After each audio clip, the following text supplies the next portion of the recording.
Christian F. Gonzalez, your philosophy instructor. So this will be our subject, Philosophy 11 for BS HRM 3.1 and 3.2, for BSIT 3.1, 3.2 lifelong learners, and for BAT 4. So ganito lang tayo magkaklase guys, kasi ang gagawin lang natin yung parang nagkakape lang tayo para mas maiintindihan natin yung mga topics natin. Kasi ang subject nating logic, napakahirap kung tutuusin. Pero, I assure you and I guarantee you na gagawin ko ang lahat para mas mag-enjoy tayo at para mas maintindihan ninyo ang logic in the easiest way as possible.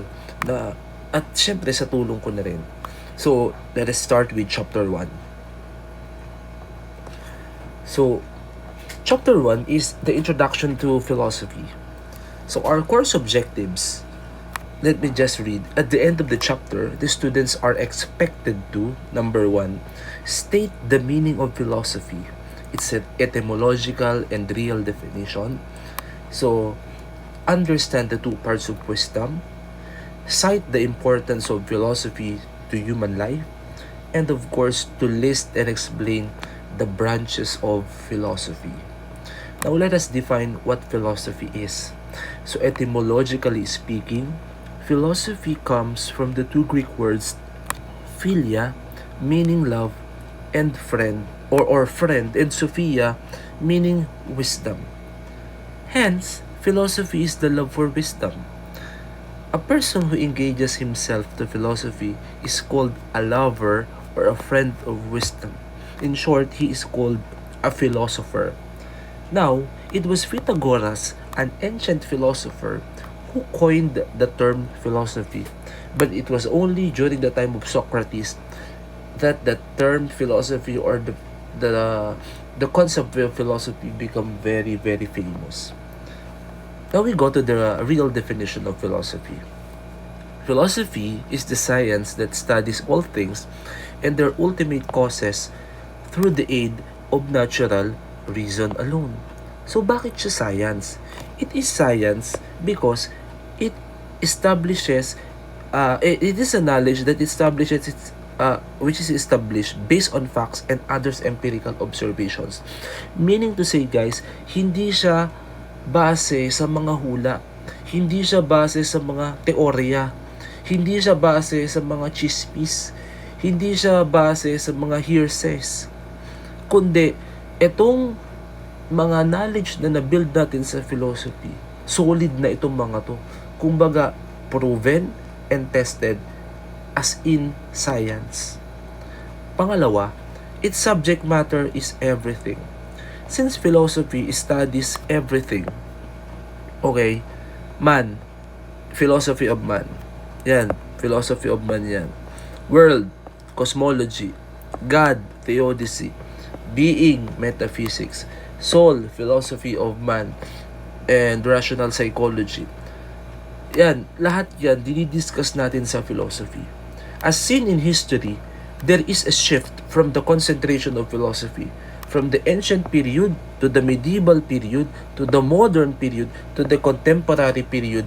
There is this shift from the concentration from the world, from God, from man, and to the other man. So, yan yung dyan sa number 2. Now, in number 3, it seeks the ultimate reasons of everything. All people, even those who are not philosophers, will agree that everything comes into being because o because. O yan, dito na natin yung example natin dito. Ang isang tao, a certain person, is caused by his parents. And his existence, and the existence of his parents is caused by their parents, and so on and so forth. Example natin, si A, ang parents niya, si B at saka si C. Si B at si C, may mga parents din yan.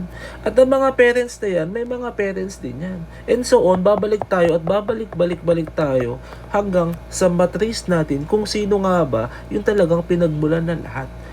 The goal of philosophy is to search and to seek the ultimate cause of everything. So yan, tinatanong yan sa philosophy. So, we go to number 4.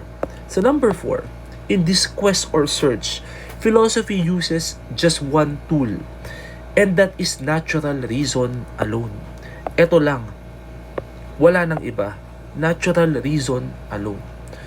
Faith and other writings that claim truth are not given credibility and validity. It is reason that will enable man to attain the truth and genuine knowledge. It is reason alone that is being used in the very acts of philosophizing.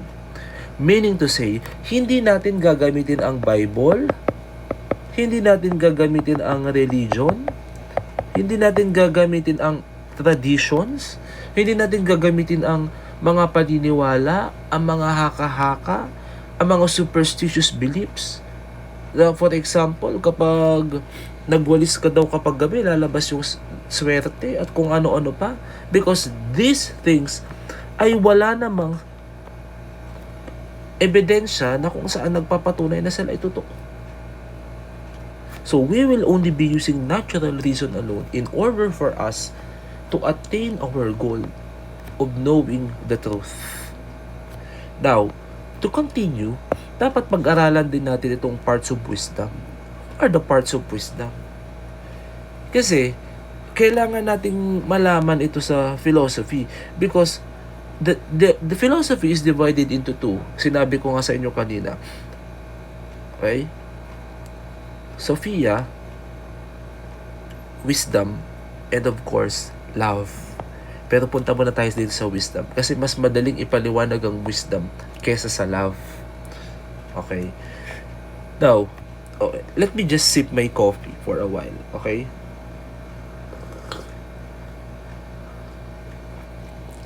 Natinig nyo pa yun. Pasensya na. Malakas talaga ako mag-sip ng coffee. Okay. Since philosophy is the quest for wisdom, it is but proper for us to study its parts. Without them, wisdom will not be wisdom. Pasensya na, medyo sinisipon din ako. Okay, wisdom is divided into two. Dalawa ang subdivision ng wisdom. Teorya, okay, or theory and knowledge, and praxis, or practice and application. Teorya refers to the theory or knowledge. In school, for example, the teachers are the main instruments for the students' knowledge acquisition. They provide the lessons and materials that the students may gain that they ought to know. For example, ikaw ay HRM student. Ano ba ang mga pinag-aaralan mo sa klase mo? Lahat ng mga lessons na napupunta sa utak mo, lahat ng mga activities na tinuturo sa atin bilang HRM student, lahat dyan teorya. Ganon din sa IT. Lahat ng mga lessons, bago ka mag-troubleshoot, kailangan may enough knowledge ka. Ganon din sa BAT. Bago ka magtanim, bago ka mag-eksperimento sa mga halaman o sa mga gulay-gulay o sa mga poultry products or other agricultural products, kailangan meron kang knowledge. Because without knowledge, what can you practice? So dito na tayo papasok later on sa praxis. Kung wala sa'yo, anong ipra-practice mo? Kung wala kang knowledge about agriculture, ano ang ipra-practice mo? Kung wala kang knowledge about HRM, ano ang ipra-practice mo? Kung wala kang knowledge about IT, anong ipra-practice mo? Now, ganito lang siya. Wisdom is a combination of knowledge and practice. A person may know, may have enough knowledge, pero pag hindi niya pina-practice, he is not a person who is full of wisdom. Or, in short, he is not a wise person. Hindi siya wais. Bakit? Kasi, alam niya lang. Ang wais na tinatawag o ang person who is wise, ang tawag dyan, marunong. Dahil ang taong marunong, siya yung may knowledge at meron din siyang application nitong knowledge. Without you applying your knowledge, hindi ka tinatawag na marunong. Okay? Minsan kasi napagbabaliktad natin. Marunong ka ba magluto? Konti lang. Magaling ka ba magluto? Hindi, marunong lang ako. Sasabihin mo. But, hindi ganun. Because ang marunong is a combination of knowledge and application. Ang isang taong magaling, maaring magaling lang siya sa application o magaling lang siya sa knowledge. Pero ang isang taong marunong, meron itong dalawang bagay na ito. Na hindi lahat ng tao meron yan. Maaring, for example, balik tayo dito sa IT, maaring lahat ng mga lessons mo, matataas ang nakukuha mo pagdating sa theories. Pero pagdating sa troubleshooting, bagsak ka. Pagdating sa HRM, ang galing-galing mo pagdating sa mga theories, sa mga quizzes, sa mga examinations. Pero pagdating sa paghahalo ng actual paghahalo, for example, in your wine mixology, wala, bagsak ka. Skirt table skirting, babagsak ka. Ganon din naman sa BAT, for example, ang galing-galing mo pagdating sa mga quizzes, pagdating sa examination, pagdating sa laboratory nyo, pagdating sa pag-aalaga na ng mga livestock, at pagdating sa mga pagtatanim, bagsak ka. So, hindi ka marunong. Alam mo lang, pero hindi ka marunong. A person na marunong ay yung alam at ina-apply yung kanyang nalalaman. So, hindi ko na to na-discuss ko naman na yan, so hindi ko na babasahin itong dito, kayo nang bahala, because I will provide for the PDF copy of this chapter 1, and I hope na uulit-ulitin nyo rin itong video na to in order for you to understand well the point that I am trying to explain to you, that I am trying to inculcate in your minds. Now we go to the branches of philosophy. Number 1 branch of philosophy is cosmology. Cosmology is the study of inanimate beings such as the universe. So dito, pinag-aaralan natin kung saan nagmula ang mundo. Sino nga ba ang gumawa ng mundo? Sa kailan nga ba nag-umpisa ang mundo? Yan ang mga pinag-aaralan natin sa cosmology. And we will not be going deeper into this subject because this is not our subject matter. So ganito din, punta tayo sa metaphysics. Sa metaphysics or ontology. So it is the field of philosophy which tries to understand the very nature of being. This is one of the most difficult subjects in philosophy that I have undergone or I have studied during college. Okay, number 3 is ethics. Ethics is a subject in college. So isa yan, it is GEC 7. So it studies about moral actions, whether your actions are good, whether your actions are bad. Yan, i-determine ng ethics kung kailan ka gumagawa ng mabuti at kung kailan ka gumagawa ng hindi mabuti. At kung kailan ka meron mga bagay naman na ginagawa mo na hindi siya mabuti at hindi rin naman siya masama. Pero nagiging mabuti siya o nagiging masama siya depending on the situations. For example, yung pagkain. Masama bang kumain? O mabuti bang kumain? Siyempre, ang pagkain ay tama lamang. Pero hindi pwedeng susobra, hindi rin naman pwedeng kukulang. Hindi rin naman pwede na kain ka lang ng kain, tapos isusuka mo din naman. Or, kain ka ng kain, pero hindi ka naman nag-exercise. So yan. Aralan na natin sa ethics yan kung meron kayong subject na ethics, okay? Now, ito pang-apat is theodicy. It is the philosophical study of God.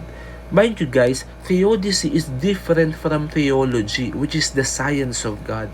Ang theodicy, we seek the explanation for the existence of God using our not rational or our natural reason alone or using our rationality. Ginagamit natin ang utak natin dito. Ginagamit natin ang ating pag-iisip, ang ating kakayahan para magrason. At hindi natin gagamitin ang ating pananampalataya o ang Biblia sa pag-aaral ng theodicy. Pang-5, number 5 is epistemology.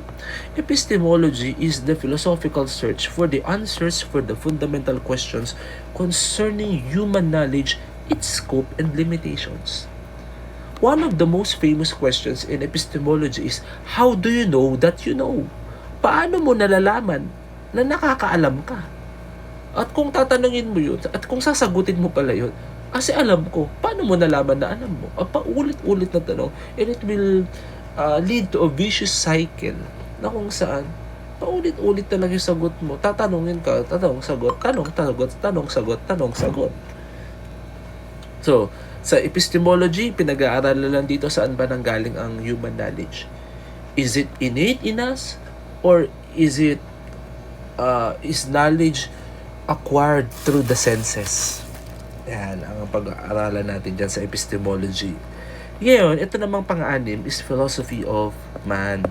Philosophy of man or rational anthropology is the philosophical search for the meaning of man, his purpose, and what it means to be a fully human being. Ano nga ba ang kahulugan ng pagiging tao? What does it take to become a truly human being? What is the purpose of the human being? Actually, philosophy of man is very much connected to ethics. Kasi sa ethics, it studies about moral actions or the morality of actions. And sa philosophy of man naman, normally, sinasabi ng mga philosophers, in order for you to achieve your purpose, you have to do what is good and what is right. Now, number 7 is aesthetics. Aesthetics is the philosophical study for the attainment of a deeper understanding of the beautiful. You cannot see beautiful in itself. Okay? You cannot see beautiful in itself. You can only see a beautiful face. You can only see a beautiful scenery. You can only hear a beautiful song. You can only see a beautiful scenery, but you cannot see the beautiful in itself. Okay? Number 8, political philosophy. Sa political philosophy, pag-aaralan natin dito yung foundation ng Estado, its ideal form, basic power, and different theories for its establishment. So normally, yung mga political science majors, meron silang political philosophy.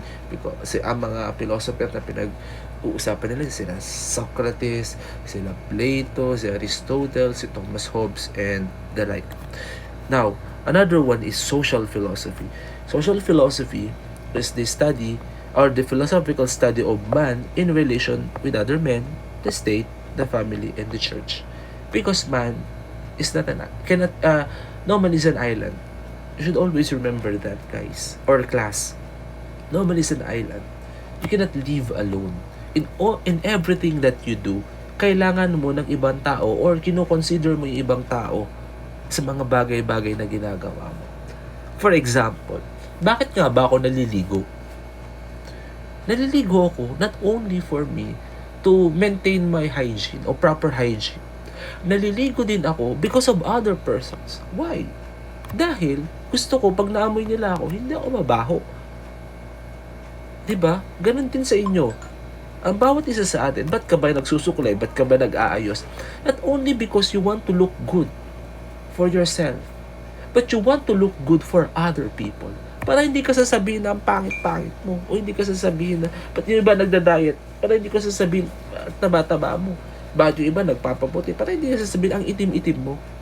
So, in everything that we do, kino-consider natin yung ibang tao. Ba't tayo nagtututbrush? Ba't tayo nagba-mouthwash? Para kapag kinausap natin yung classmate natin, o yung kausap natin, kaibigan natin, hindi nila kakailanganin ng gas mask. Hindi, nagbibiro lang ako. Okay. And lastly, logic. Logic is our subject matter. Logic is the science and art of correct inferential thinking. It studies the rules of reasoning and valid argumentation. So in logic, guys, you should always remember, hindi siya ganun kadaling subject. Mahirap siyang subject. But the difficulty of this subject makes it a beautiful subject because if you were able to understand the difficult concepts in logic, ano bang hindi mo kayang intindihin? Mas maganda yung nahihirapan tayo sa subject because mas nagagamit natin yung isip natin. Mas nahahasa natin yung isip natin. Just like a pencil na kung saan the more na nasasaktan yung pencil kasi syempre nasa-sharpen siya, the more na nagiging maganda siya. Ganon din naman sa sa kutsilyo na hinahasa, the more na nasasaktan siya kasi nakikis-kis siya, nagke-create ng friction doon sa mismong panghasa, the more na nagiging matala siya. Ganon ng mga isip natin, guys. or class. Kaya dapat always make it a point na aaralin natin ang logic at magbibigay natin siya ng pansin. Don't worry because I'm always here as your philosophy instructor in order for you to guide you and to be with you in this journey. And let us study also the importance of philosophy. So it helps man to unravel the deepest truth about everything, beings and non-beings. You should always remember that man is naturally doubtful, mapagduda. Kaya si Rene Descartes, isa siya sa mga nag-question, totoo ba ang tao? Sasabihin niya. O kahit siya, yung sarili niya, pinagdudahan niya. Pero may isang bagay na hindi niya kayang pagdudahan. At yun yung bagay na nagdududa siya. Kaya dahil doon sa kanyang pagdududa, na-invento niya itong cogito ergo sum. O na-formulate niya yung cogito ergo sum. I think, therefore, I exist. So philosophy is truly helpful to man because it enables him to think critically and to dig deeper in order to understand the truth. Because it has a wide scope, philosophy embraces all kinds of truth and gives man a wider perspective about the whole of reality. Number two, it helps man to have an overview of the whole of reality. So man has limited knowledge. We have to accept that and we have to acknowledge that. Hindi lahat alam natin. So it is impossible that man will know everything. With the help of philosophy, man is able to grasp an overview of what reality is, or the overview of reality in itself. It may see, just as the owl of Minerva, the horizon that philosophy encompasses. So number three, it satisfies the desire of human nature for knowledge. Since man is the only rational being, he thirsts for knowledge. Ang aso, for example, hindi naman yan nagta-thirst for knowledge. Bigyan mo lang ng pagkain yan, makokontento na. Ang tao hindi nakokontento sa ganun. Kapag kumain ng tao, hindi siya makokontento, maghahanapin ng kung ano-ano. For example, sa mga bagay-bagay na lang na tinatanong niya, hindi siya nakokontento. Just like a child, for example. Tatanungin niya ang nanay niya, nanay, saan ka galing? Sa palengke. Anong ginawa mo sa palengke? Bumili ng pagkain. Bakit natin kailangan kumain? Kasi para may lakas tayo. Bakit natin kailangan maging malakas? Para hindi tayo magkakaroon ng sakit. Tatanungin na naman ng bata, bakit kailangan hindi tayo magkaroon ng sakit? And then the mother will answer, para kapag nagtatrabaho tayo, masigla tayo. Bakit kailangan natin magtrabaho? Para may pera. Bakit kailangan ng pera? Para may pambili ng pagkain. And then so goes on. Babalik na naman sa unang questions. Ang tao ganun. Tayo mga tao ganun. Paulit-ulit yung tanong. Because our desire for knowledge is unsatiable. We are never satisfied with this kind of explanation or kung anong kind of explanation. Kaya dito din sa pag-aaral natin ng philosophy at pag-aaral natin ng logic, it is a great help para tayo ay magkaroon ng mas malalim na pag-iisip sa mga bagay-bagay. Para hindi tayo basta-basta naniniwala sa mga sinabi ng ganito o sa mga memes na nababasa natin sa Facebook at kung ano-ano. Number 4, it is a never-ending investigation of the mysteries of life. So life is full of mysteries. Science tries to unravel the secrets behind these mysteries but falls short. Philosophy is the tool in order that these mysteries may be exposed. And number 5, it is the art of life. Since philosophy is the quest not only for the truth but also for the good, it enables man to live his life to the fullest. Si Socrates sabi niya, the unexamined life is not worth living. Pag hindi mo kilala yung sarili mo, mas mabuti na pang hindi ka na lang nabuhay. Kasi dapat bilang tao, kilala mo ang sarili mo, alam mo ang mga bagay-bagay patungkol sa'yo, alam mo kung ano yung makakapagpasaya sa'yo, you know what will make others happy, you know how to fulfill your life to the fullest. And philosophy helps man to be a moral person because in reality, we know what is good and we know what is bad. But sometimes, we forget what is good and we continue to do what is bad. It guides man that he may be able to attain the goal of life, that is, to live in accordance with the good. So, I hope, class, you will study these and you will review or replay this lesson in order for you to better understand. Paulit-ulit lang, okay lang na ulit-ulitin nyo itong video na ito kasi mas maiintindihan ninyo yung lessons kapag ganon. Unlike sa traditional face-to-face classes na kung saan pag na-miss nyo yung sinabi ng teacher tapos nahihiya naman kayong magtanong, wala na. Pero dito, ang maganda dito, you can review, you can replay this lecture video and all over and over again. At syempre, hindi mo titigilan hanggat hindi mo naiintindihan. So, after this, I will be giving you your first activity and I will send it in your group chat, in our group chat pala, and then the instruction for the submission of the exercise ay doon ko na din sa group chat sasabihin. And good day guys, I hope you learned something from this lecture video, and God bless, stay safe. Once again, I am your philosophy instructor, Christian F. Gonzalez.